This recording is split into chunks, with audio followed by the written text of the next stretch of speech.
Today I want to start off with a story. A few years ago, I was at a networking function. One guy in particular was a pretty seasoned leader, pretty successful, and he told me a little bit about his background, and I shared with him that I'm in the leadership development space, and he kind of chuckled to himself and kind of caught me off guard a little bit because I was wondering, I was like, well, what's so funny about that? And he shared with me some of his experience with leadership development, and hiring people in the leadership development industry was kind of a joke because it was all fluff and no real solid return on investment. And so one of the things that he said to me that stuck with me that night was, what's the value of leadership development anymore? And that question stuck with me. What really is the value of leadership development training?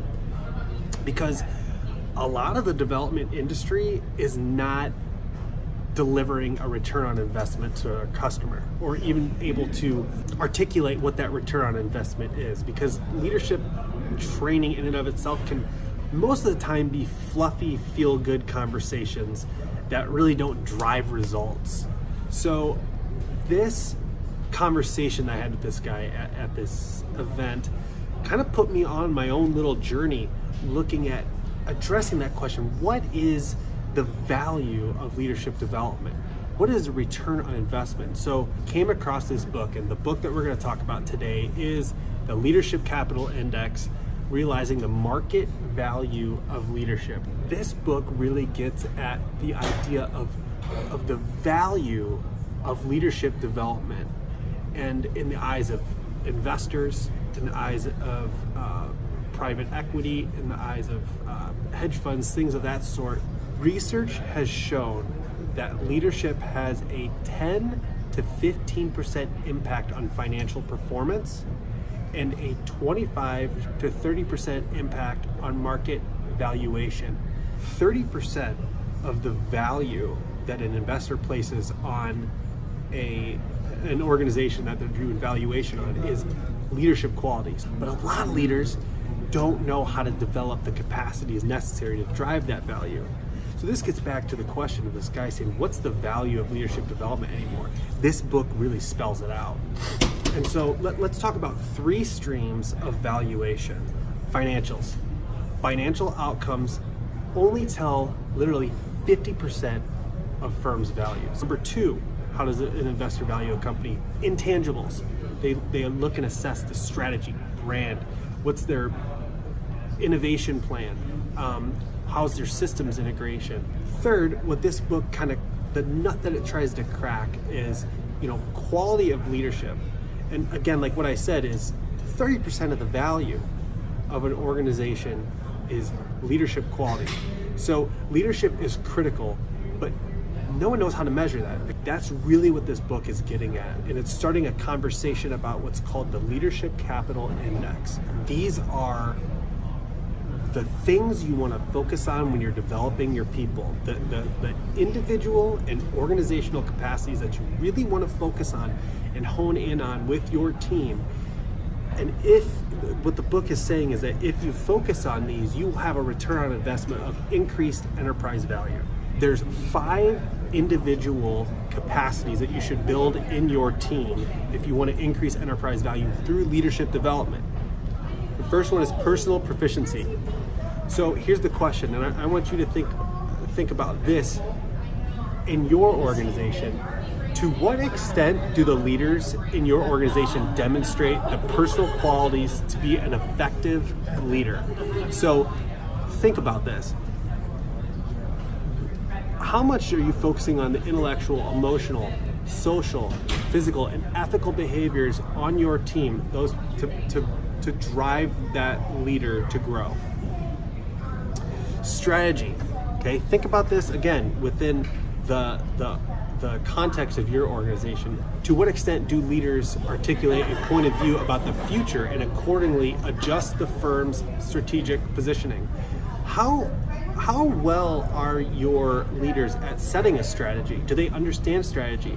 Are they communicating the strategy to people on the team? All these things are critical to increase that value of leadership.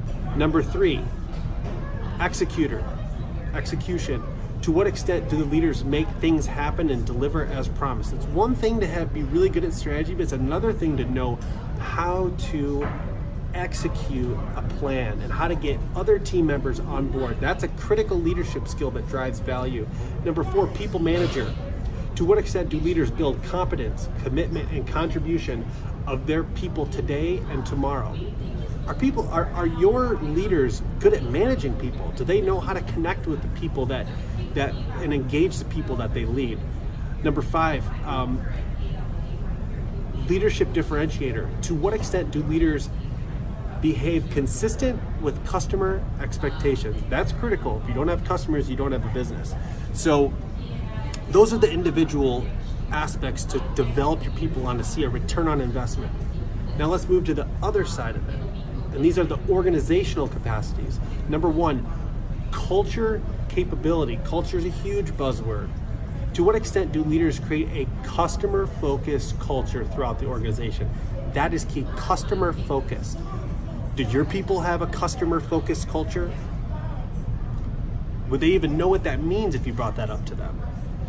Number 2 is talent management. To what extent do leaders manage the flow of talent into, through, and out of the organization? This really talks about talent management is about a pipeline and how you constantly create that pipeline of people moving into your organization. Are you building a good leadership bench? Do you have prospects that at any time you could make a phone call and get them on your team? These are things that excellent leaders that drive value in the organization know how to do. Performance accountability. To what extent do leaders create performance management practices that reinforce the right behaviors? Number 4, information. To what extent do leaders manage information flow throughout the organization, from top to bottom, bottom to top? How does information travel? Again, this goes back to strategy, execution. Do people know what they're supposed to do? Do people know what the plan is? Do they know how to execute on the plan? Do they have the right resources, right information? Is everyone on board? If you walked around to a random people on your team and your organization and say, hey, what's the strategy? What's our company strategy? Would they be able to answer that? Think about that. Would they have the resources and the information to know how they're connected to accomplishing that strategy? These are all questions that we have to ask. And these are questions that the book points to. And the last one is work practices. To what extent do leaders establish organization and governance that deal with the increasing pace of change in today's business setting? You know, we talk about the increasing pace of change, of volatility, uncertainty, complexity, and ambiguity, VUCA. These are very real things, and we have to teach people how to stay agile, leaders how to stay agile, and how to be adaptable regardless of the situation that's thrown at them. These are the capacities that I need to build in my team if I want to increase that 30% of the value of my organization, which is leadership quality. If I want to really start driving that value proposition, these are the things to focus on. And this book really represents the 1.0 version of this leadership capital index, and challenges people in the industry like me to come up with ways to measure it and create assessments on how you can go into an organization and look at where they're at and where you're going to take them. And over the past 3 years, we did that with one of our clients, and we adapted this leadership capital index 1.0 model in our training, and we created a pre and post assessment where we could measure and track how enterprise value increased over time by developing personal proficiency, strategy, execution, people management, leadership differentiator, and all the other components of this leadership capital index. And we saw a remarkable increase in enterprise value through that. This book is a must read if you are asked or tasked by your leader, your CEO, to develop a leadership development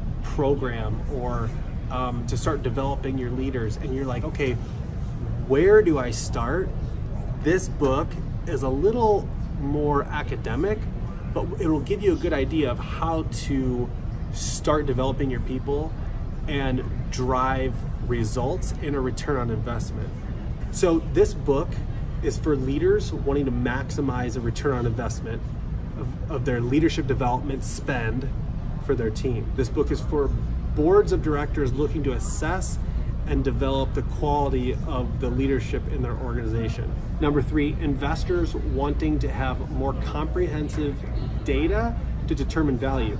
This is the approach that we're taking with Character Quest. We're looking at organizations, and we're trying to help investors, private equity, things of that sort, really understand that 30% value that they place on an organization. We want them to really understand what that value is in the way that we measure Leadership Capital Index in our proprietary method. And number 4, startup founders and owners wanting to grow their leaders first in order to grow their company. So here's what I mean by that. When you take a people-centric approach to growing an organization, usually people come after process. We get so obsessed with the process, we forget about the people. And what this book is really talking about is there's power in people, and if you invest in your people and you develop your people, they'll make the process even better.